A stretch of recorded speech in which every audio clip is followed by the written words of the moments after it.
Gigantes Podcast, baloncesto hablado.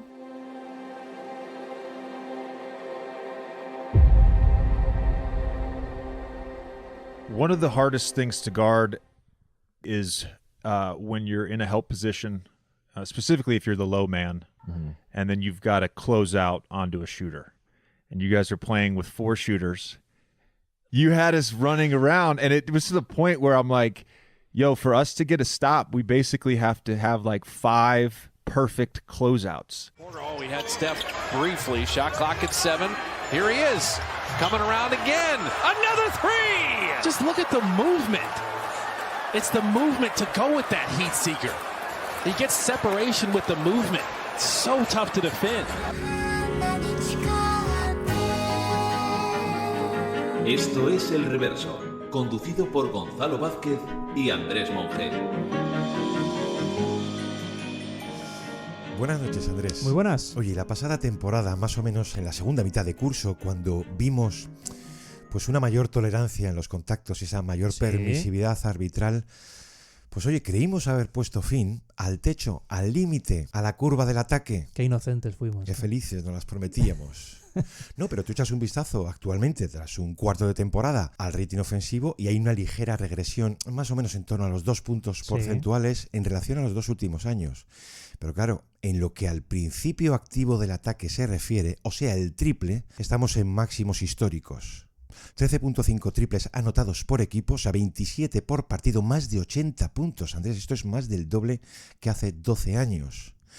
Y lógicamente, la proporción más alta de lanzamientos triples que hayamos conocido. Empezamos a ver partidos en los que el 50%, la mitad de los tiros pueden ser triples. Lo son. Y en esto en particular no se ha visto fin. Exactamente, Gonzalo. Es que la explosión del uso del triple se entiende fácilmente cuando observamos simplemente las cifras del cambio. Mira, en los últimos 10 años de NBA, la media de triples anotados por partido ha pasado de no llegar a los 8 a estar en torno a los 13 actualmente. Eso supone un incremento en solo una década de un 60%. El crecimiento es masivo, pero se puede ir un poquito más allá con esto, Gonzalo. 13 de las 30 franquicias NBA marchan esta temporada, en progresión de batir sus récords de triples intentados. Es decir, casi la mitad de la liga se ha subido al desenfreno absoluto en el triple. Y otra cosa más, este curso el equipo que anota más triples en un partido gana 2 de cada 3 veces. Pero es que si anota simplemente 5 triples más que el rival en un partido, esa cifra de victorias se eleva al 75%. Claro. Es decir, se aproxima a ser casi una garantía que quien gane la batalla del triple se va a llevar el partido. No hablamos únicamente de vivir en una era del espacio ofensivo, por puntualizar mejor el escenario actual, porque no se trata solo de tirar mucho de 3, sino de que hay una mucha mayor parte del juego que ocurre de forma influyente lejos del aro. Hablamos de una explosión constante que aún no conoce límites. Eso ha cambiado la forma de jugar, Gonzalo, por completo. Se ataca de forma distinta porque requieres perfiles distintos, porque puedes explotar el juego de otras formas. Y sobre todo, que es a lo que vamos a ir apuntando aquí, se defiende de forma diferente porque, y esta es la clave, nunca antes se ha tenido que abarcar tanto espacio de cancha a nivel defensivo. Nunca. Una defensa está sometida hoy día a mayor presión que nunca. Defender más espacio, con mayor velocidad y con mayor eficiencia. Si no lo haces, estás perdido. Por supuesto, el triple está abanderando toda esta revolución porque partimos del hecho de que su valor al puntuar, un 50% más que una canasta de 2, ojo a esto, convierte este recurso ya en algo atómico, podríamos decir, porque se demuestra que cada vez más jugadores son capaces de dominarlo y transforman esa diferencia en la puntuación, Gonzalo, en algo simplemente demasiado importante como para no abusar de ello. Vivimos en la revolución del triple porque el abuso del triple se sigue premiando. Y para la defensa, digamos ya que esta es una fase de adaptación y supervivencia. Más del 70% de victorias, decías, ¿no? Pues esta es la ecuación de una simpleza obscena, Andrés. ¿Me dejas un resquicio entonces? Un poquito. Hablamos de defensa otra vez. Lo intentamos. Vamos a intentarlo. Vamos a intentarlo. Como las defensas, ¿no? Sí.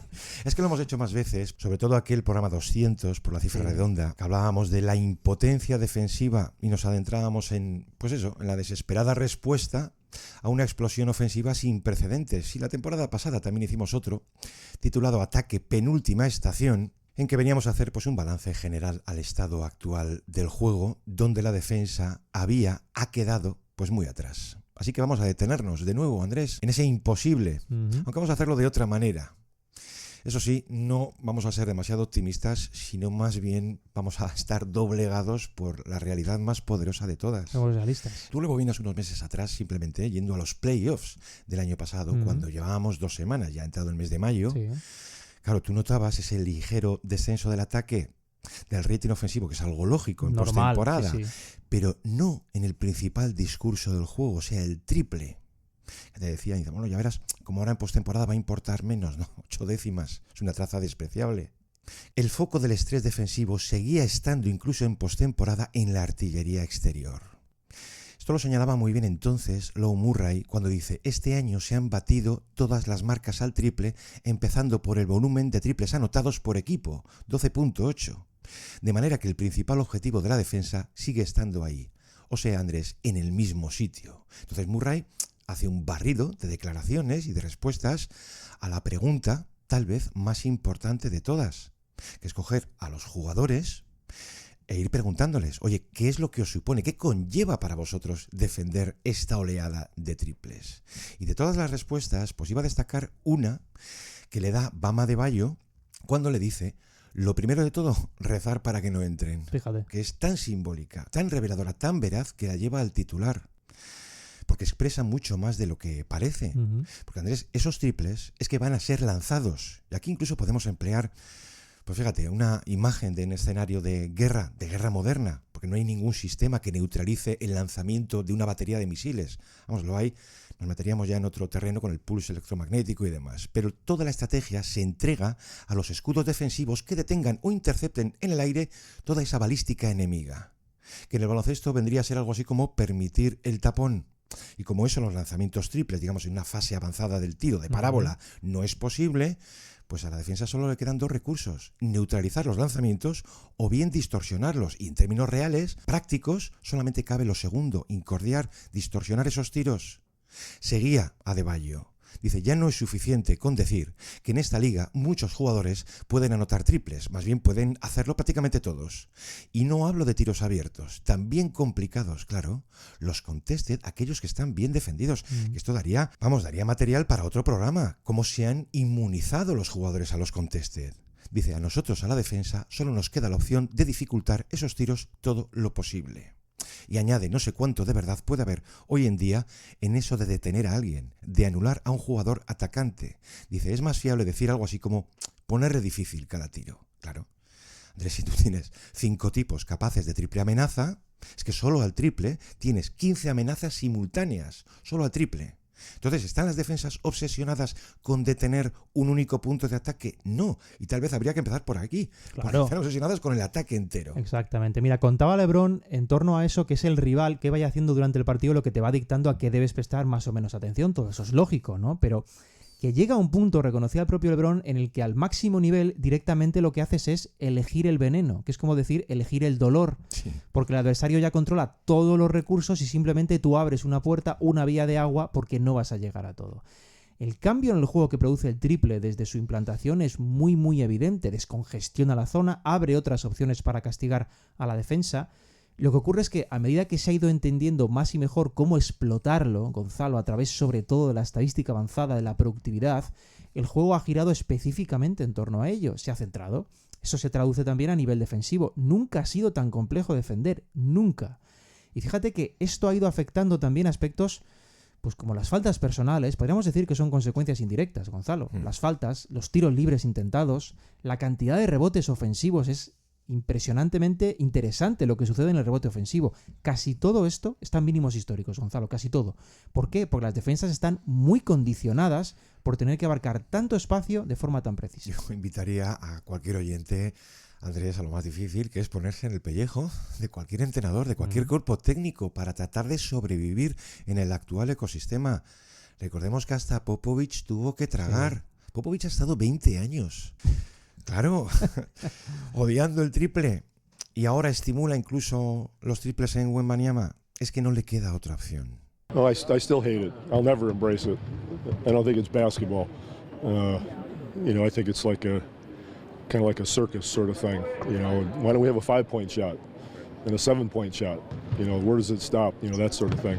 But that's just me. That's just old school. But to a certain degree, you better embrace it. You're going to lose. And every time we've won a championship, 3-point shot was a big part of it because it is so powerful. Can't ignore it.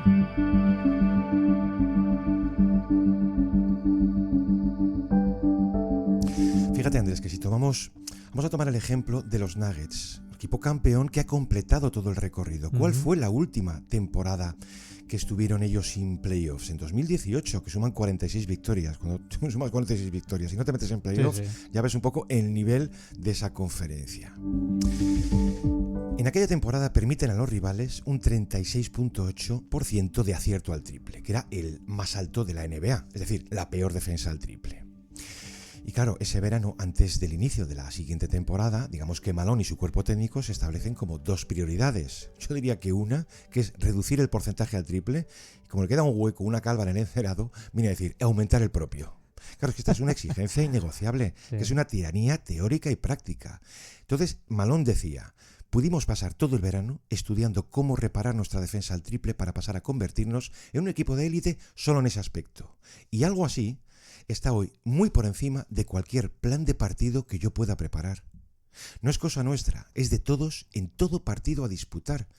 Que esto es de una evidencia sangrante. Sí. O consigues mejorar, dice, esa línea defensiva o te van a freír al triple. Ha tenido recientemente, esta pasada semana, una experiencia en Cleveland en ese mismo Exactamente sentido. Así. Los Nuggets son un caso muy paradigmático además, Gonzalo, porque han ido evolucionando, han ido adaptándose a medida que fueron entendiendo cómo tenían que ir ajustando su esquema para competir mejor. Mira, el propio Michael Malone lo explicaba apuntando a su forma de contener, sin ir más lejos, una acción muy básica, el pick and roll.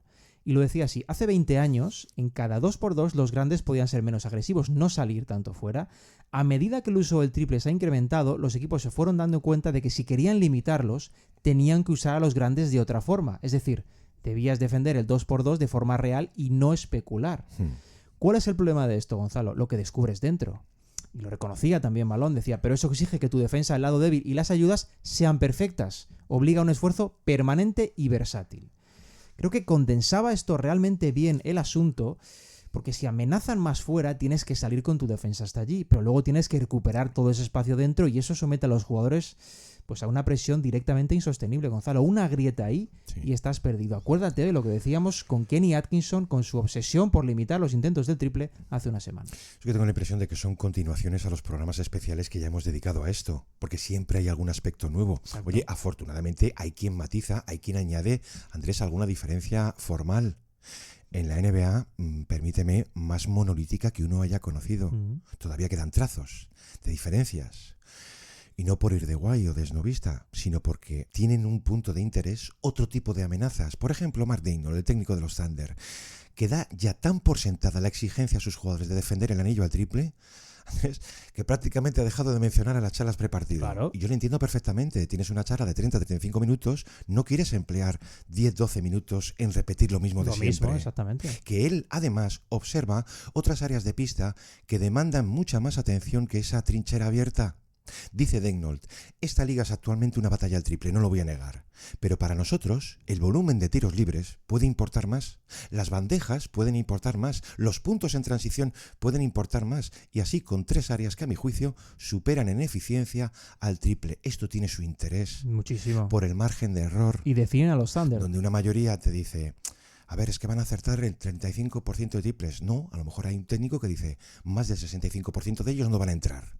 ¿Significa, Andrés, que descuida esa defensa? No, solo que establece niveles. Sabe que sus filas van a estar cubriendo, digamos, el anillo al triple, ¿no? Donde sí pone todo su esfuerzo, digamos, a nivel de pizarra, es en lo que él, además, escribe Paint Created Threes, o sea, los derivados del drive and dish. Exacto. Yo divido, abro, ¿eso qué supone?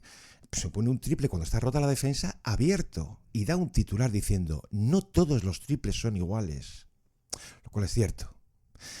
Yo, lo hemos intentado muchas veces aquí, es muy duro estas batallas contra una masa de pensamiento, siendo generoso, de que la defensa no existe porque sí, porque les da la gana. Que ya hemos expuesto aquí la complejísima problemática espacial y el insufrible gasto de energía que supone perseguir destinos que se comportan como impulsos eléctricos. Any complimentary thing you say about players, it really comes down to acceleration. You know, he's got a good motor. He has a quick first step. He recovers fast on defense. It's not about how quickly you move, it's about how quickly you can change your speed.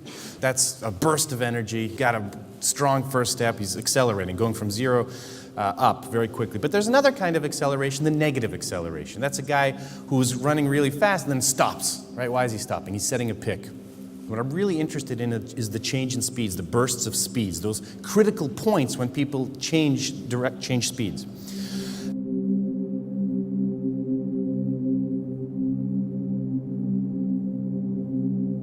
Ese gasto de energía, ese castigo articular, supone un estrés para los fisios y para los cuerpos médicos. Insostenible, Gonzalo. Que lo vemos en las listas de lesionados en una fase inicial de temporada, que es algo sangrante. Por eso en ocasiones llega a conmover las palabras de quienes están ahí abajo, dejándose el alma en algo que muchas veces no pueden conseguir, que puede no tener solución. ¿Cuántas veces escuchamos eso de "this is a make or miss league"? ¿Vale? O sea, de acierto o fallo. Como tengas la noche del make, es una tortura correr la defensa, digo, a donde sabes que no vas a llegar. Mira, hay otra expresión, al hilo de la que dices, en el baloncesto, es muy clásica, el baloncesto estadounidense, cuando alguien mete un tiro de alta dificultad estando bien defendido, que es great defense, but better offense. Esto se ajusta muy bien a la opinión, sin ir más lejos, de Anthony Davis sobre lo que está ocurriendo a nivel defensivo. Decía Davis, creo que se defiende, lo que pasa es que hay tan buenos anotadores de tiros complicados, y lo dejaba ahí. Claro, eso es totalmente cierto, Gonzalo, porque tú puedes hacer una defensa perfecta que en estos niveles de élite técnica y física puede dar igual. Se ha llegado a un punto en el que el talento ofensivo es tan elevado y está tan poco controlado a nivel normativo, vía defensa, digo, que incluso una defensa de 9,5 sobre 10 es incapaz de evitar el acierto. Me vale Davis como el ejemplo de un interior. O sea, yo lo entiendo como ese interior protector de aro que ve cubierto a lo mejor todo su espacio de cierre. Y Andrés, en los últimos segundos de posesión, observa, completamente desvalido, una parábola en forma de bomba. Pues adiós al esfuerzo. Otras palabras de Bam Adebayo, que además de jugador, a mí me sorprende que se haya convertido en tan buen orador. Sí. De algunas de las mejores quotes. Es muy reflexivo, además, Adebayo. Sorprende en ese sentido, ¿no? Él viene a decir que corresponde también a cada uno entender de qué va esto y qué puede hacer por contribuir. No me repitas problemas, dame soluciones, ¿no? Decía, no todo el mundo está dispuesto a emplear cada verano en aspectos del juego relativos a la problemática defensiva. Aquí vamos a poner todo sobre la mesa, Andrés. Sí. Dice, la tendencia es trabajar todavía más el ataque. Y sinceramente creo que llega un momento en que ya está, en que los jugadores pueden ser muy buenos en ataque, haber completado su lote de recursos, Andrés, que digamos que nunca tiene fin ese trabajo, ¿no? Pero se entiende.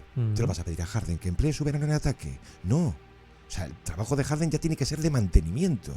Dice, lo difícil es asumir todo el margen que hay al otro lado.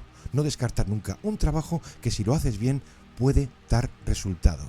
En conjunto, termina, que pueda ser el equipo al que menos veces han hecho 40 puntos o 140. Bueno. Claro, esto es una apología de la defensa.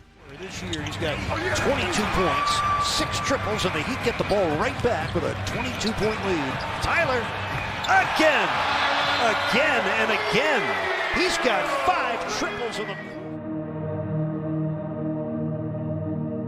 Bueno, y luego hay un matiz muy interesante en todo esto, Gonzalo, que es el factor competitivo. Lo digo porque el abuso que vemos del triple produce, por ejemplo, ventajas mucho más pronunciadas. Puede haber más tendencia a las palizas porque es mucho más sencillo coger diferencias grandes. Tienes una buena racha y en 3 minutos, Gonzalo, liquidas un partido, te vas 15 arriba. Sí. Esto va en la línea de lo que decía Doc Rivers, que sostenía que en la liga lo que se quiere realmente, y tiene todo el sentido del mundo, son finales apretados, que haya emoción. Y que no es tanto cosa del marcador, ya sea de muchos o pocos puntos, como de intentar que eso pase. Lo que ocurre aquí, querido Doc, es que a más volumen anotador, más variabilidad de marcador. Esto es de primero de matemáticas. Los marcadores acordeón. Claro, y más difícil es llegar precisamente a esos finales igualados. Entiendo el fondo de Rivers, pero la clave aquí es ofrecer algunas armas, al menos a la defensa, para contrarrestar toda la avalancha que hay enfrente. Bueno, pues a diferencia de otros programas, no sé si este está un poquito como más entregado a dar voz a los jugadores. Andrés, si yo quiero ilustrar un salto cósmico en el baloncesto en relación, pongamos, a las últimas décadas, ¿tú crees que es posible recurrir a Jordan? Siempre puede servir como ejemplo. Claro. Vamos a ver, de entrada es difícil, es imposible encontrar alguna declaración de Jordan que pueda ir en su contra. Y menos públicamente. Oh, sorpresa, ¿no? Ni quiere ni tampoco le ha hecho falta. Pero sí que viene siendo recurrente pues esa cuestión de cómo sería ver a Jordan en el baloncesto de hoy, ¿no? Esto dimos respuesta a una de las preguntas en un especial. En un especial, eso es. Y ahí dejamos clara nuestra postura. Pero claro, tú observas, que luego llevan estas palabras muchas veces a los titulares, David Fogg, agente de Jordan durante muchos años, pues él decía que promediaría hoy 60 puntos con un 75% de acierto. Ojo que Divac se fue hasta los 80, ¿eh? Luego Rodman, que promediaría 50, y Jeff Van Gundy aliviaba un poco la cosa diciendo que estaría en torno a los 40. Bueno, déjame contar que en torno al año 2000, cuando David Stern ya tenía previsto meter mano al reglamento, con toda aquella obra de ingeniería que llegamos a contar aquí, quiero recordar en el capítulo 47, programa, Historia de una revolución, eso es. Pues en aquel paquete de medidas estaba ya incluido eso de permitir la defensa en zona. Se rompía algo, Andrés, que cuando uno era muy jovencito y veías simplemente una ayuda al hombre que iba a recibir al poste, detenían el partido illegal defense. Y decías, defensa ilegal, ¿pero por qué? Entonces, en el interminable desfile de consultas que se hicieron previamente, Jordan Andrés fue requerido. Esto lo contó Sam Smith en el Tribune en el año 2001. Y venía a decir, consultado, Jordan hizo un apasionado alegato ante el comité de competición que se había reunido para considerar cambios en las reglas con el fin de ventilar el juego. Uno de los puntos que más llamó la atención fueron unas palabras de Michael diciendo, si hubieran permitido las defensas en zona, mi carrera no habría sido la misma. Fíjate que tiene, esto lo sabemos a través de terceros. Sí, claro. Gracias, Colangelo, por habérselo filtrado a un cronista de tu época, como es Sam Smith. Pero esto me parece increíblemente revelador para darnos cuenta que Jordan llegue a reconocer algo así. Something that I don't want to excel at because it takes away from all phases of my game. My game is a fake drive to the hole, penetrate, dish off, dunk, whatever. And when you have that mentality, as I found out in the first game, of making threes, you don't go to the hole as much. You go to the three-point line and you start sitting there waiting for someone to find you. And that's not my mentality. And I don't want to create that because it takes away from my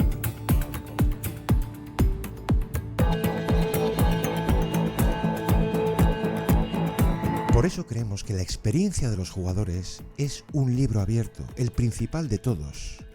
Mira, Marcus Thompson recientemente elaboraba una pieza que llevaba como título pues algo muy gráfico, cómo defender en la NBA de hoy, por no incluir la palabra tortura o calvario. Y la premisa inicial era muy básica, solo en términos de espacio el juego se ha abierto como nunca antes. Eso obliga a que el tiro y el manejo técnicamente, dice, hagan cumbre histórica, porque ya se han derramado en toda posición. La velocidad y el atletismo ocupan cada centímetro de pista. Esto ya digo, Andrés, como premisa general, que viene a decir, póngase usted a defender de verdad, a ver qué consigue y cómo hacerlo.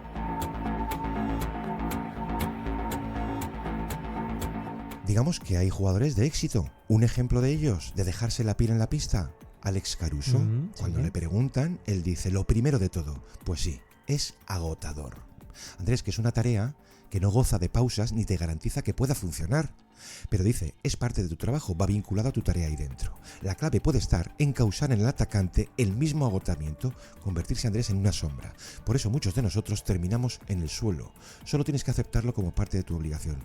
Déjame utilizar esto que dice el suelo, porque yo no suelo tragar con este tipo de humillaciones, de cuando un jugador por un recorte termina en el suelo. No, estaba tratando de defender bien. Exacto. Y ante una deceleración bruta, pues el defensor pierde el equilibrio. Es que genera mucha frustración el acto de defender. Entonces hablaba Caruso del dirty work, del trabajo sucio, diciendo que hoy día ya es tarea de todos y que una reducción individual puede hacer daño al conjunto. Esta es la noción, Andrés, de cadena, que para que una defensa sea efectiva debe funcionar cada engranaje. Lo peor en la percepción general de los jugadores, el nivel de listón arbitral. Eso es lo más frustrante, Andrés, de todo. La inconsistencia o una excesiva penalización. Cuando veíamos el otro día la falta que le señalan a Morant previa a su expulsión, dices, es que es imposible, es que no les dejan defender.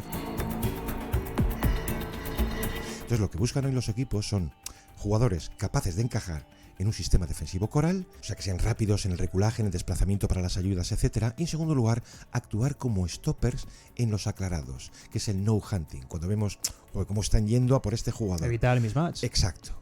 y ser al mismo tiempo una amenaza constante en ataque. Ahora, Andrés, dime si en algún momento anterior de la historia se ha requerido semejante volumen de cosas. Posible. Y en particular semejante grado de atletismo. No hablamos aquí de técnica, sino un tipo de despliegue físico que tiene su traducción, que es el espacio recorrido. Y esto sí que es medible a través del tracking. Mira, hay un aspecto infravaloradísimo de los defensores actualmente, Gonzalo, de siempre en realidad yo creo, pero sobre todo influye actualmente, que es el tren inferior del defensor. ¿Cuántas veces se destaca de un defensor que tiene manos rápidas, la longitud de los brazos para molestar? ¿Cuántas? Una barbaridad de veces, muchísimas. ¿Cuántas se destaca la fuerza de sus piernas o la velocidad de su movimiento lateral? Bastantes menos. Y eso es absolutamente diferencial. ¿Sabes un gran ejemplo de todo esto? Aunque nos sirve para tenerlo en cualquier escenario porque lo tiene todo, pero nos explica esto también. Ru Holiday, el tren inferior de Ru Holiday es perfecto para defender hoy en día. Y explicaba él, el baloncesto requiere de entrenamiento también en defensa. No es solo hacer trabajo general de gimnasio para mejorar tu físico, necesitas cosas específicas para trabajar con tu base, con tus piernas. En mi caso, lo llevo haciendo desde pequeño. Este matiz es muy importante, Gonzalo. Tener un gran físico a nivel global no tiene por qué hacerte defender mejor, porque la defensa también requiere de trabajo físico específico. ¿Sabes a alguien al que todo ese trabajo le ha pillado ajeno, por no decir lejísimos, hasta que la edad comienza a pasarle factura? A ver. Te va a sorprender. Draymond Green. Bueno. Draymond ha dicho más de una ocasión que él las pesas las veía básicamente al otro lado de la ventana, Gonzalo, pero que tras la lesión que sufre de espalda en 2022 se da cuenta de que o se pone las pilas con trabajo específico o se iba a quedar por el camino. Y era Draymond Green, ojo. Al igual que Holiday, él es uno de los mejores ejemplos que existen de defensores modernos, Gonzalo, aposicionales. Y de hecho, ahora mismo que los Warriors han empezado bien la temporada y defensivamente están arriba, podría volver a aparecer, ¿por qué no?, en quinielas para ganar al defensor del año. No digo favorito, que estando Lali en francés por ahí es improbable, pero podría estar entre los candidatos. Si lo hiciera, si lo ganase, se produciría algo histórico. Y voy a entrar un poquito en ello, Gonzalo, porque hasta ahora el ganador más veterano del defensor del año en la NBA es Dikembe Mutombo, que lo ganó con 34 a inicios de siglo. Draymond podría ganarlo con 35 y seguro que es algo que le ronda la mente. Esto va muy en la línea del teórico valor que aporta la experiencia a la hora de defender. Lo traigo al caso porque si echamos un ojo a la evolución de los integrantes de los mejores quintetos, nos damos cuenta de algunas cosas, yo creo que bastante reveladoras. Sí. Durante la última década, Gonzalo, una cuarta parte de los elegidos, es decir, 25 sobre 100, tenía 30 años o más. Una cuarta parte, ¿eh? Pero si nos vamos a la década anterior, esa cifra subía a 35. Esto no creo que sea nada casual. Incluso siendo la experiencia un factor importante, porque a mayor experiencia normalmente mejor conocimiento del juego y de la defensa, la era actual premia tanto el despliegue físico, la cantidad de espacio que abarcas en pista, que la tendencia de los veteranos, por pura lógica, se reduce. Es una contraposición esta realmente interesante. A mí esto que estás diciendo me parece absolutamente clave. Es que es muy interesante. Cogemos un ejemplo casi del siglo XIX, porque es donde parece que quedar ahora mismo el año 2007. Sí. Tú coges los dos quintetos, ¿no? Sí. Te sale Bruce Bowen, Jason Kidd, Marcus Camby, Ben Wallace, 35, 34, 33, 32 años. Eso es imposible. Te sale Tim Duncan con 31, Raya Bell con 30, Kevin Garnett con 30 y el único por debajo de ese corte es un tal Kobe Bryant con 28. Porque la defensa, Andrés, aún estaba mucho más localizada en la destrucción del juego corto, especialmente acotado en pista. Damos un salto a 2015, o sea, el primer anillo de los Warriors, digamos como el punto de partida de la explosión ofensiva y toda esa nueva geometría de pista. Y lo difícil, Andrés, es empezar a encontrar jugadores de más de 30 años. Exacto. De otro modo, a partir de entonces el 70% de los jugadores no alcanzan esa frontera. Con alguna excepción, tú coges el año pasado, pues hombre, un Gobert, un Davis, ambos con 31 años, un Jrue, un Caruso con 30, que es donde terminará Giannis este año. Y están al límite de todas maneras. Pero no deja de ser más que un indicador que importa. Porque estamos hablando de una nueva franja demográfica por esa exigencia física.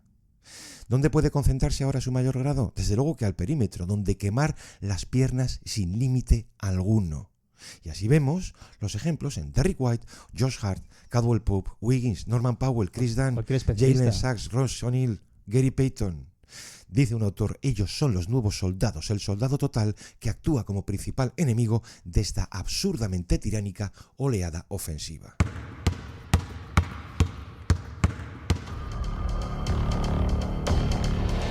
Vuelven los campus gigantes Basket Lover. Vuelven los campus de tiro en Navidad. Entra en campusgigantes.com e infórmate de las sedes, fechas, edades y precios. Campus Gigantes Basket Lover, una experiencia que no olvidarás.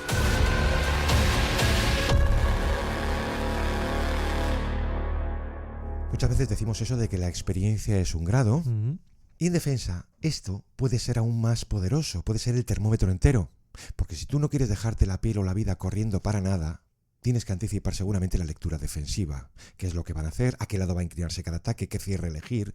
¿Importa, Andrés, el atletismo joven? Mucho, seguramente. Pero ese entendimiento, ese saber negociar, ese comercio de ventajas, te lo dan sobre todo los años. Es que más allá de ese impacto físico en la defensa hoy en día, que es algo que se requiere, es imprescindible, como decimos, por cómo va evolucionando el juego, sí está claro también que el valor de la experiencia importa. De hecho, era Holiday también el que aludía a su capacidad de mejorar atrás a medida que los años le iban dando más conocimientos sobre los rivales. Esto es totalmente normal. Sí. No obstante, hay otro punto muy interesante aquí también, y es cómo la mentalidad ha ido elevando ese rendimiento. Y lo vamos a ver con un ejemplo. Los Thunder, hablabas antes de él, los Thunder han firmado a Alex Caruso, entre otras cosas, por su gran desempeño defensivo. Es fantástico, es muy polivalente, se ajusta a la perfección a lo que necesitas. Pero fíjate que el propio Caruso, cuando llega a Oklahoma, se da cuenta de que aquello por lo que a él le han ido a buscar, ese factor defensivo, esa fuerza, potenciado por su mentalidad, eso ya estaba ahí. Gonzalo, estaba en Oklahoma, en los gérmenes de Oklahoma. Lo explicaba en base a los ejemplos, por supuesto, de Ludor, pero también de Cason Wallace. Y decía Caruso, son dos de los mejores de la NBA sobre el balón. Y eso me permite tener mucha perspectiva y aprender también de ellos. Ojo, yo no vengo aquí solo a defender y a enseñar, claro, también en aprender. Esto es una visión realmente interesante porque desliga ese instinto, Gonzalo, del propio aprendizaje con el paso de los años. Y apunta, de hecho, yo diría que algo casi contracultural en esta época, que todos los jugadores que salen se centran en el ataque. Hay bastantes casos, quizás ocultos, pero bastantes con una mentalidad old school en ese sentido. Bueno, ves la diferencia entre unos y otros. Cierto, como esos defensores como defienden también lo suyo, ¿eh? Claro. Pero vienen a añadir esa capa final del scouting, que es el marrón que cada noche te vaya a tocar. Porque, Andrés, hay una gran diferencia entre defender a Luka, a Morant, a Banchero, a Curry, a Giannis, a Edwards o a Brunson.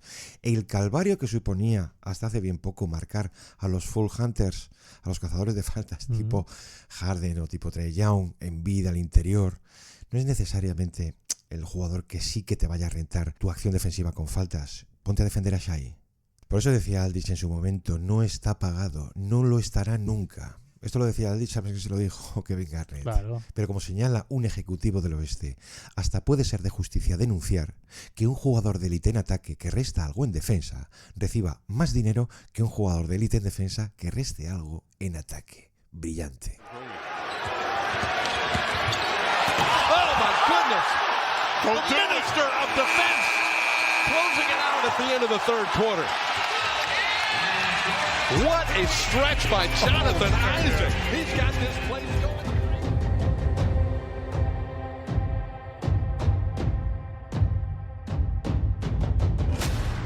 Entonces, Andrés, ¿es posible escapar a esta tiranía? Yo diría que no. ¿Pero es posible destacar en ella como contrapunto? Eso sí. Desde luego que sí. Eso sí. Y aquí hablamos de los superdotados.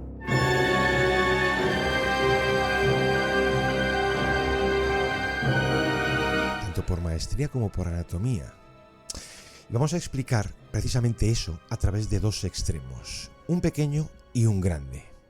Estoy muy de acuerdo con un autor que decía: la defensa es una vocación, una ciencia y una forma de arte. Requiere una carga de destreza que entrega el cuerpo a los dictados del cerebro. Más de un ejemplo nos puede salir en esta definición, pero hay uno que parece de manual, como es Jrue Holiday. Mira, el propio Jrue ya nota una diferencia muy grande a cuando llegó a la liga. O sea, le sigue tocando el mismo papel que entonces, en básicamente todos. Pero advierte ya un gran cambio en toda esa nueva demografía joven y fresca. Él mismo lo decía, los que van llegando son más rápidos, más atléticos y más llenos de recursos. No perdonan una sola pausa que tú concedas. Yo creo que a Jrue lo podemos coger tanto en Filadelfia como en Nueva Orleans, como en Milwaukee, como en Boston. Pero básicamente, Andrés, porque nos parece un corte definitorio que le iba a dar el título a una franquicia. Hace 4 años, cuando llega a los Bucks, en aquel, habrá que recordar, noviembre de 2020, que era un training camp de otoño, movido por la pandemia, ¿no? Bueno, cuando llega, aunque tú supieras qué tipo de jugador es Jrue Holiday, eso les ha pasado a muchos, ¿eh? Deja alucinado a todo el equipo. Eso les pasa pero a como si no hubieran visto nada igual. En los entrenamientos Andrés los ahogaba, pero chico, déjame entrenar. Le daba igual el emparejamiento porque además podía con todos. O sea, le ponías a Brook López también. Bueno, es que era el propio Brook, el que venía a decir que uno de ellos, Drew Holiday era el defensor que más impresión le había generado nunca. Básicamente porque tenía cosas de serie que otros no, como si hubiera sido educado de forma diferente en lo defensivo, Gonzalo, como si viniera de otro planeta. Hay ciertas cosas que hace, contaba Brook López, la forma en la que busca el balón, los ángulos, que solo se lo he visto a él. Es como si le saliera automáticamente. Tiene una habilidad natural, contaba, para frustrar al rival. No creo ni siquiera que él pueda explicar cómo lo hace. Esto es maravilloso y pertenece solo a los elegidos, que no saben efectivamente explicar por qué son tan buenos. Ese componente innato de una percepción superior del espacio defensivo, al igual que existe en ataque, hace a Jrue, lo hemos comentado algunas veces, uno de los defensores más temidos cuando se pregunta a estrellas, que son los que realmente diferencian la élite, Gonzalo, de la superélite. ¿Tú crees que a Jimmy Butler le puede hacer gracia que Spoelstra le vaya poniendo como ejemplo a Jrue Holiday? Escucha, de ponerle clips de vídeo. Sí, o sea, como sí. cuando enseñas un manual, ¿no? Cuando abres un libro. Porque probablemente estemos hablando de su defensor favorito, su ideal. Y así lo ha expresado Spoelstra. Dice, Jrue es una cobertura defensiva en sí mismo. Es algo que como equipo ya no tienes que preparar, simplemente con tenerle. Exacto. Su velocidad, su fuerza, su agilidad hacen de su tamaño el defensor perfecto. Pero sobre todo, subraya, su inteligencia, su IQ. Sí. Yo lo veo actuar frente a un atacante y es como si se adelantara a lo que el otro va a hacer. O sea, atacarlo. Esto recuerda un poco a los grandes clásicos, tipo Hubie Brown, Bobby Knight, cuando hablaban que la defensa es tu primer ataque, pero no como solemos pensar, sino como concepto de atacar el ataque, como definición ideal de la defensa. Y que el ideal del defensor es anticiparse, dice Spoelstra. Jrue va 2-3 pasos por delante. Bueno, esto de su inteligencia en defensa no es nuevo. Lo han comentado unos cuantos entrenadores sobre Holiday. De hecho, engarza con otro técnico muy rendido a él, como es Steve Kerr. Kerr dice, Holiday tiene un tipo de habilidad muy de computadora. Maneja el cálculo y la memoria para que lo que no haya podido hacer antes, sí después. Sí a la siguiente, esto me encanta. Se te ha ido por la izquierda, ya no se te vuelve a ir. Le has tirado un cross y has podido penetrar, a la siguiente ni cross ni bandeja. Aprendizaje instantáneo, Gonzalo. Dice que reconoce patrones de conducta con el fin de neutralizar puntos fuertes y atacar los débiles. Entonces, pues esto es lo que hace el scouting de vídeo. Recoger información útil a corto, medio y largo plazo. Holiday lo hace en directo. Te voy a ir un pasito más allá, Gonzalo. Es la inteligencia artificial hecha jugada. Sí, seguramente. Pero fíjate que Kerr terminaba diciendo que tiene la capacidad Cage, esto es muy clásico en los defensores, dice la capacidad de enjaularte. Al tipo que bota el balón lo termina metiendo en una cabina de teléfonos. Dice, no te puedes ir de él. Hay un apunte clave que daba también Mike Budenholzer, que le conoce a la perfección, sobre cómo su tamaño, siendo un jugador considerado pequeño en el sentido de altura, realmente es mucho más útil de lo que parece a nivel defensivo en esta NBA, Gonzalo, que básicamente se erige por la versatilidad y los cambios de asignación, evitar el mismatch.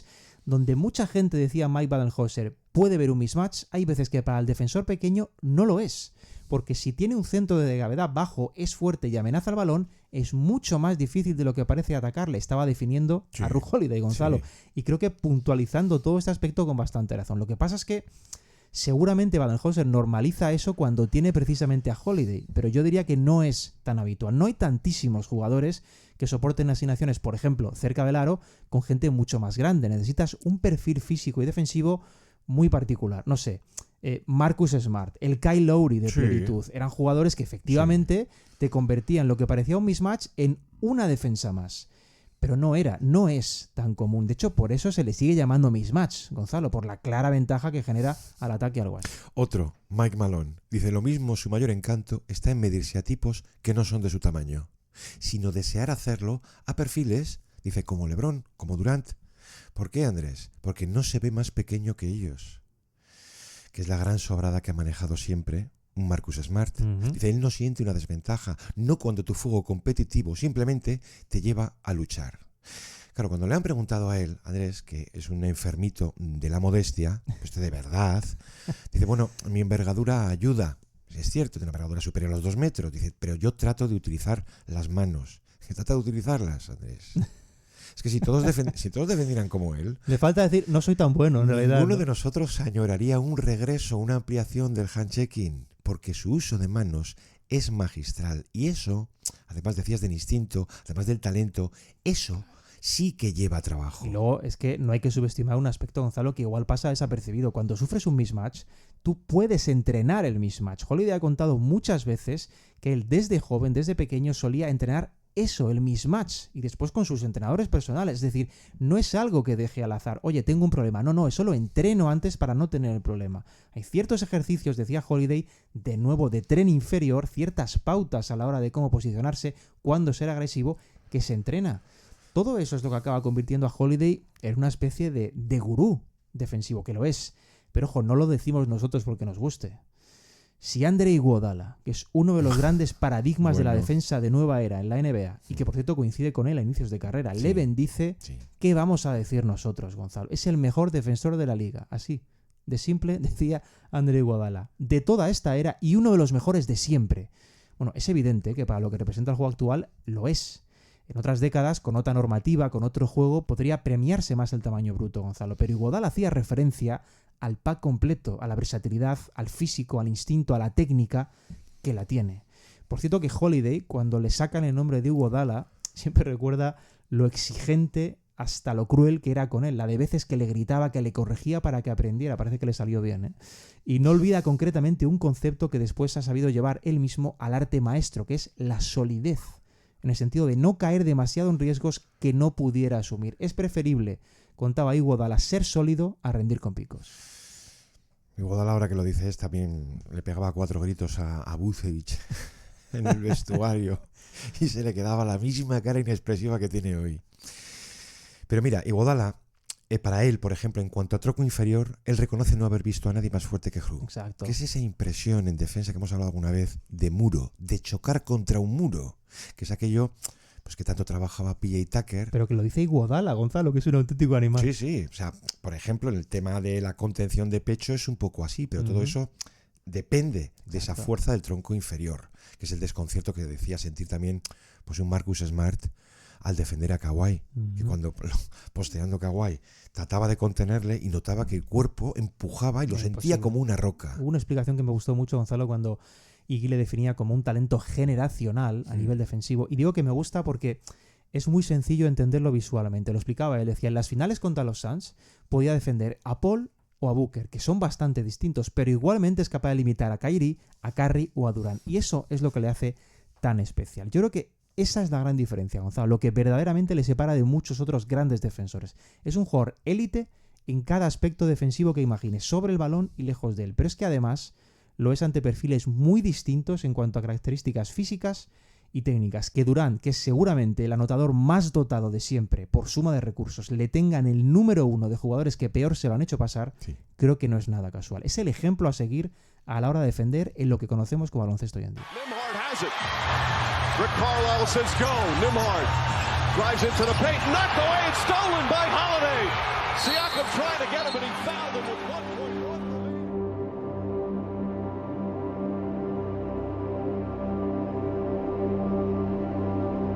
Déjame, Andrés, detenerme un segundo en el uso de las manos y contar o recordar que la supresión del handchecking tenía un sentido al principio, porque uno recuerda algunos drives en los años 90, auténticos agarrones que no hacían sonar el silbato y era una defensa, vamos a decirlo claro, muy grosera.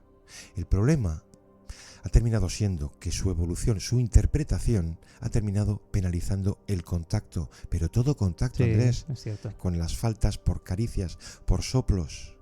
De manera que hoy se obliga a los exteriores a una defensa de cierre, de hacer el espejo, donde la carga se sitúa toda entera en los pies. Para defender con las manos sin castigo, Andrés, se te obliga a ser Einstein. Por eso quien destaca lo hace tanto.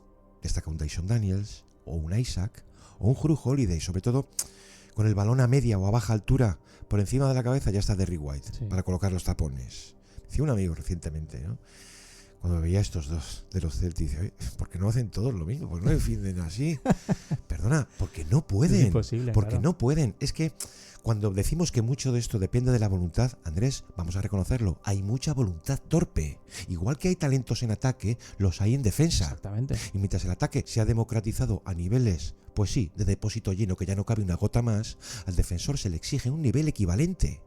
De esfuerzo, de maestría, de represión incluso de sus propios poderes, de una mímica acobardada. Eso es lo que más me indigna muchas veces de ver un poco algunos extremos o algunos límites de la NBA hoy día. A la defensa, a fin de cuentas, se le exige un imposible, que es como arrancar clavos con los dedos. Eso explica que el jugador con más elogios yo haya visto recibir por parte de los técnicos haya podido ser Jrue Holiday, sobre todo entre los guards. Mira, Ansel Jr. decía que como le pongas el balón abajo, lo has perdido. Total. Lo cual es cierto. Quinn Snyder hablaba de los bloqueos, que con él no funcionan igual, que tienes que manejar a otra frecuencia de onda. ¿Y Mosley? Para que Mosley se reconozca sorprendido, alucinado de que sin apenas permitirse el uso de las manos, Holiday parezca un cefalópodo. Dice, no me digas cómo, pero es el jugador que más te desvía de la posición que ocupes. Es como si te fuera empujando hacia afuera, a un lado o a donde no quieras. Tú te lo dice Mosley, Andrés, que tiene un zoo de fieras. Bueno, fíjate, Gonzalo, si lo dice él. Si lo dice él ya podemos irnos todos. Es que lo que pasa también con él es, y me alegro, porque no siempre ha sido así en su carrera, pero como con todos los grandes, los más grandes, su impacto llega a un momento que va más allá de lo tangible, Gonzalo. Se crea cierto aura, diría yo, de leyenda. Una mística. Claro, lo que no va haciendo más que incrementar el impacto que tiene real. De todas formas, es muy curioso y a la vez muy revelador de cómo funcionan las cosas a veces, que siendo casi unánimemente reconocido hoy día, como superélite, tú observas su historial de reconocimientos defensivos y compruebas con cierta sorpresa que solo ha tenido 3 presencias en el mejor quinteto defensivo de la temporada. Increíble. 3 presencias. No creo que a él le preocupe mucho, la verdad, sobre todo considerando que su gran valor, y así lo ha defendido siempre, es el reconocimiento de los jugadores, de los que le sufren. Me gusta, contaba Ru, que sientan cierto respeto cuando les defiendo. No necesito que la gente me diga si soy bueno o no, porque creo que hablan más los actos de esos jugadores, su sensación al ver que estoy enfrente, que las palabras de otros sobre mi nivel. Hay un indicador clarísimo de esto que se intenta con los mejores defensores del rival, Gonzalo, vale para otros igualmente, que es ver cómo, yo invito a todos a hacerlo, que es ver cómo el ataque rival, intenta aislar a esos defensores de la acción principal. Del mismo modo que cuando atacas buscas involucrar a los jugadores más débiles en la defensa, con cambios de bloqueos, creando el mismatch, en defensa intentas hacer lo mismo, intentas sacar de la ecuación a los mejores defensores, que estén en el lado débil, que estén lejos del balón. Claro, esto los buenos defensores como él lo perciben y no es más que un refuerzo, Gonzalo, a toda su influencia atrás. Vamos a terminar con él con un factor que es clave y que no podemos olvidar, que es la motivación, que además el defensor tiene que encontrar algo que le encienda por dentro. A mí me hizo mucha gracia saber que le encendió mucho un rival como Dallas. It was like a good feeling, as bad as that sounds. Yeah, bro. Y'all bullies, man. 100%. And we were talking that shit too. That was some of the funnest times of my life. Like Dallas throwing lives up to me, and then I throw it back to him, and he trying to. We pressed the whole game, the whole game. Stuff like that. This is gonna sound crazy. This used to turn me on, boy. That type of joy that you get from playing defense, people don't really get. You can get paid playing defense. Which one you like more, Drew? Oh, always offense. I'm still lucky. En fin, Andrés, para los que pudimos verle en Filadelfia, ahí al fondo del banquillo con aquellos ojos asustados, ver su evolución, ver que ha sido miembro clave en 2 títulos NBA y todo ese reconocimiento a nosotros particularmente nos tranquiliza mucho. Muchísimo, muchísimo. Por justicia. Andrés, ¿te parece que nos vayamos al otro extremo? O mejor dicho, a otro planeta. Conviene pues hacerlo. Vámonos un segundo al planeta Wembanyama. Rockets advantage. Smith. Oh my! Blocked by Wemby. Blocked again by Wemby. Get it out of here! Push the ball.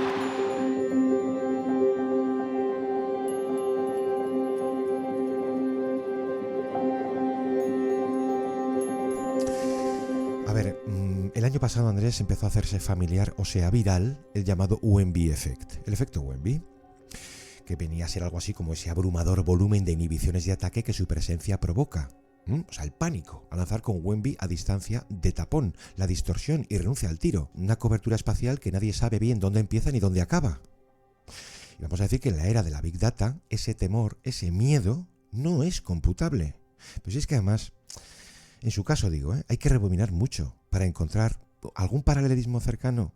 Que eso mismo sufrían, pues sí, los rivales de Chamberlain durante buena parte de su carrera, o del Alcindor de la Power High, o del joven Shaq que pretendía llegar a todo, y de Manute Bol, que a diferencia del francés anclaba su poder más bien en los aledaños del aro. Con Wemby Ese miedo es circular a su presencia, como una onda expansiva que se estira en el espacio, o sea, todo lo móvil que su ligereza y alcance permite concebir. Creo que fue Zach Lowe el que lo explicó así. Los rivales de pronto alteran drásticamente su intención de tirar, o la aplazan, ya sea reculando fuera de su alcance o pasando el balón a un compañero, algo así como sacudirse el marrón de encima. Bueno, pues vamos con Wemby de lo particular al universal, que fue algo parecido a lo que hizo Tim Cato en su día, con uno de estos sondeos a los jugadores para ver cómo es eso, cómo es la desconcertante experiencia de lanzar ante un alien. ¿Qué se siente? Ante algo que seguramente, Andrés, vaya más allá de sus carreras. No, en la NBA no había visto, no lo has visto en tu vida, cuando jugabas en el patio o en el colegio o en la universidad. No existía. Vamos a ver un ejemplo con Pat Connaughton. Sabe muy bien qué es eso de tirar libre de marca. La llevar 10 años en la liga supone intuir de sobra, ya te digo, cuándo hay espacio suficiente para lanzar. Hasta una noche de enero en que se miden a los Spurs. Hay una rotación normal en un momento dado de partido, una rotación normal de balón, una ayuda a Giannis que rompe la defensa, una recepción de manos de Brook López y Connaughton está libre de marca. Andrés, lo estaba. Esto en parámetros normales. Ese tiro exterior termina desviado. Never seen anyone that tall in life. So, yeah, he's really tall. Covers a lot of ground. Seguramente fue Eric Nehm el que le hace mención a una acción semejante. Sí. Porque la respuesta de Connaughton es para enmarcar. Dice, te aseguro que yo no habría tirado de saber que alguien, que algo, podría haber rozado ese balón. Es que resume muy bien la sorpresa, el pasmo, ante un tipo de acción que muchos jugadores ignoran que sea posible. Ponemos otro ejemplo, Gonzalo. A ver. Grayson Allen. La primera vez que Grayson Allen, que es uno de los mejores tiradores de la liga, juega contra Wemby, no percibe del todo el alcance defensivo del francés. No lo percibe ¿hasta cuándo? Pues hasta que le tapona. Es la forma más rápida de aprender. Y lo que suele ser improbable es que te taponen un triple liberado, es decir, un tiro en el que no tienes al defensor cerca.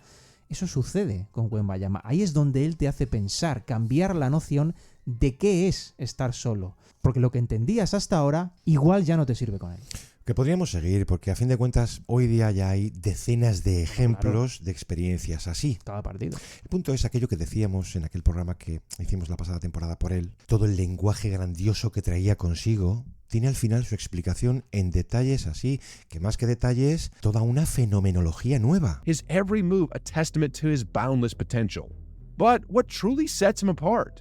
It's not his towering frame or his effortless agility. The audacity to defy convention, to challenge the very limits of what we thought was possible. Dice un autor, antes de que sepamos si va a romper o no el baloncesto, son estas percepciones por la física material del juego sobre las que sí causa un impacto desconocido. Un segundo por aquello llamado estadísticas. Wemby no te las va a redefinir, sí ataca a su definición. Exacto. Un ejemplo, open shot, tiro abierto. Su definición, digamos, oficial, una distancia de entre 4 y 6 pies. Defensor más próximo. Andrés, con Wemby esto no tiene validez. No hay espacio seguro. No, es que la pista al final, Gonzalo, lo podemos entender como un tablero de juego y los espacios se buscan de acuerdo a aquellos jugadores que van condicionando esos espacios. Esto es una regla básica de cada juego que tiene una cancha limitada, sea baloncesto, sea cualquier otro. En baloncesto, Stephen Curry ha protagonizado seguramente la última gran revolución en lo relativo a la forma de influir en el espacio en el que se juega, estirando la defensa más lejos que nunca. Pero podemos estar seguramente ante el siguiente paso de la revolución, que tiene a Wemby como exponente y en el que dejemos de fijarnos en el plano horizontal y comencemos a observar qué pasa en el plano vertical.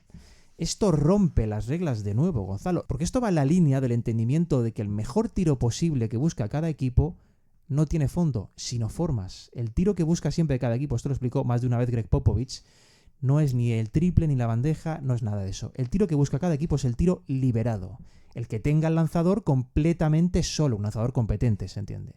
Pero Wemby ha llegado y puede cambiar esa percepción de tiro liberado como estamos diciendo, Gonzalo. Esta medición del wide open three, sí, ¿no? Del mejor tiro posible, que se estima en esos 6 pies de distancia, unos 2 metros entre el lanzador y el defensor más cercano, esto es lo que se lleva ahora. Esto es impepinable. Pero ahora con Wemby igual no es tan impepinable, Gonzalo. Y te voy a dar un dato sobre esto que ofrecía Synergy. El 86% de los triples que contestó Wemby durante su primer año en la liga pertenecían a ese rango de wide open. Claro. es decir, muy liberados para el rival. Pero puedes decir, pero si eso es muy negativo, ¿no? Quiere decir que no llegaba a puntear. Bueno, inicialmente es negativo. Pero el tema aquí es que el acierto medio del rival ante Wemby, incluso en esos tiros cómodos, era muy inferior a lo normal, más de 3 puntos menos de acierto. Esto puede ser casual o puede ser, que es lo más probable, un efecto directo de la falsa consideración de tiro abierto porque Wemby pervierte la situación. Es decir, incluso a 2 metros de distancia el rival siente que puede ser taponado por el alien, Gonzalo. Y esa consideración de que existe espacio suficiente, un resguardo simplemente fiable para el mar de tiro, es lo que verdaderamente lo cambia todo. Pues no sé si me estás hablando de que ha llegado finalmente el antídoto para esta era del ataque. Está demasiado solo. Póngame 15 Wembys y empezamos a hablar. Claro, pero su presencia es que empieza a modificar algunas técnicas de entrenamiento. Sí. Va a recordar que el año pasado se viraliza un vídeo que sube un beatwriter de los Mavericks, Brad Townsend, entrenamiento está en el presente, entrenamiento de Dallas. Y bueno, viene a decir con el vídeo, dice, ya es oficial, los Mavericks preparan su partido ante los Spurs con Shammgod, que es un asistente, interpretando el papel de Wemby. Y eso es lo que grita cuando planta su defensa como un Wemby artificial. ¿Qué veíamos entonces en esa imagen? Pues veíamos al asistente llevando 2 prótesis acolchadas y larguísimas, simulando los interminables brazos del alienígena. Esto, Andrés, no es nuevo, pero hombre, algo ha evolucionado, porque lo que uno veía se utilizaban escobas. ¿Vale? Bueno, ya hoy en día todos los equipos disponen de esos artificios. Enhorabuena a la empresa fabricante porque y que Wemby les cobre royalties al final. Pero oye, es que ves el vídeo que no metían una, que a Kyrie se le oscurecía el cielo. ¿Sabes qué pasa? Que da igual, Gonzalo, porque el primer tiro que intentan los Mavs en ese partido ante Wemby en su estreno a los 38 segundos de partido es un lanzamiento de Irving desde la media distancia que es taponado por Wembanyama.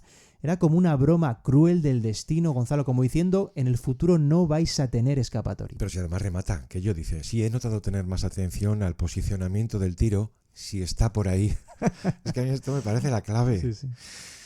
Otra reformulación a la que tal vez pueda obligar esto de Rim Protector, protector de aro, que concierne por definición a los aledaños del aro. ¿Vale? Esto lo que es el área de pintura, la lower defensive box, un contacto y una acción terminal que puede rematar un tapón, ¿no? Sí.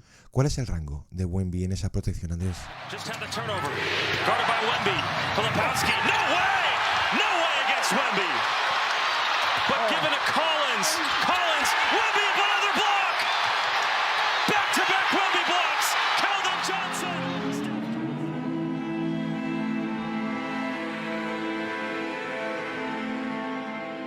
Tenemos entonces la noción de protección líquida, porque su protección de aro alcanza hasta el triple. Su onda expansiva entonces es la mayor de la historia. Mira, hay un concepto militar muy de los años 70 que es la deterrence, ¿vale? Entre los dos bloques, la disuasión, ¿no? Entonces veías que aquello era una protección pasiva, disuasoria contra la activa, ¿eh? Esto es el Wemby Effect. Yo no lanzo ni aquí lanza nadie, mientras esté, como decía Irving, por ahí. Que por cierto en la activa ya nos podemos poner incluso más serios. Porque ¿quién es el eterno defensor del año? Un tal Rudy Gobert, que reduce al rival en la pintura a un 54% de tiro. No, está en otro universo. Y Wemby a un 41%. Exacto. Que ya no es solo efectivamente, Gonzalo, lo que disuada, sino que incluso lo tangible está en otro universo con respecto al resto. Este escenario que estamos planteando es de verdad fascinante, porque abre una ventana muy diferente al juego, a la forma al menos en la que estábamos acostumbrados a analizarlo, porque si el plano horizontal es el que ha reinventado el modo en el que se compite, la gravedad ofensiva de Stephen Curry, puede que ahora un solo hombre sea capaz con su efecto de cuestionar el juego desde el plano vertical, desde lo que las suspensiones han considerado siempre como un terreno indefendible. Puede que a medida que este tipo vaya evolucionando de verdad, porque ojo, es que estamos en el segundo año del chico, que es lo más aterrador. Puede que a medida que vaya evolucionando, porque no olvidemos que efectivamente está aún aprendiendo, haya que buscar otras formas de atacar para anular al defensor que más literalmente puede ejercer como dos al mismo tiempo, el que llega a lo ancho y el que llega a lo alto.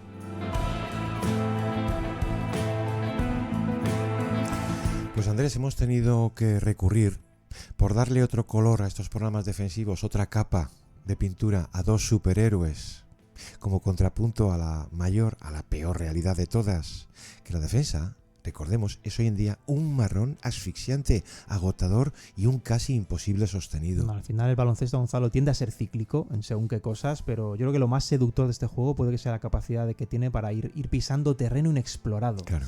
Ha ido pasando siempre, cada cambio normativo, cada cambio estilístico llevó asociada siempre una figura de alguien que encontró la vía de llevar un aspecto más allá de lo entonces imaginable. Y eso es lo que genera cambios a gran escala. Curry ha sido el último, pero a él le van a suceder otros más. Y puede que de hecho esté llegando ese momento de encontrar al nuevo heredero a la hora de condicionar cómo y a qué se juega, Gonzalo. Lo más importante y apasionante de esto, desde luego, siempre es descubrirlo. Así que en esas estamos, ¿no? Expectantes por ver cómo la defensa encuentra forma de rearmarse en plena era y ebullición del ataque nuclear.